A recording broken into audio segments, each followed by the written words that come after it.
Dinas Perhubungan Provinsi Sumatera Utara melakukan inspeksi keselamatan terhadap kendaraan umum atau rem cek guna meningkatkan rasa keamanan pengguna setiap transportasi saat mudik Lebaran. Kegiatan inspeksi keselamatan ini berlangsung di dua terminal, yakni di Terminal Terpadu Amplas di Jalan Panglima Denai Timbang Deli dan Terminal Penumpang Pinang Baris Medan di Jalan Tahi Bondar Simatupang Medan Sunggal. Inspeksi ini guna memastikan kondisi keamanan kendaraan yang akan digunakan oleh masyarakat sekaligus antisipasi terjadinya kecelakaan.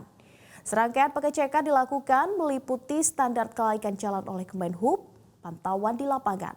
Terdapat sejumlah kendaraan umum di Terminal Terpadu Amplas masih dilakukan pemeriksaan. Untuk ram cek kendaraan bus angkutan Lebaran kita sudah mulai dari hari Senin tanggal 1 April sampai hari ini 4 April. Itu untuk kegiatan ram ceknya.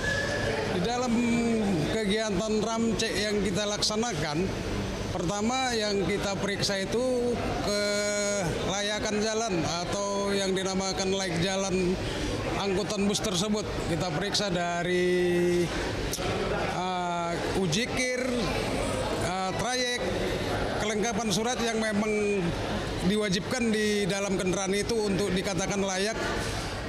Jelajahi cara baru mendapatkan informasi. Download Metro TV Extend sekarang.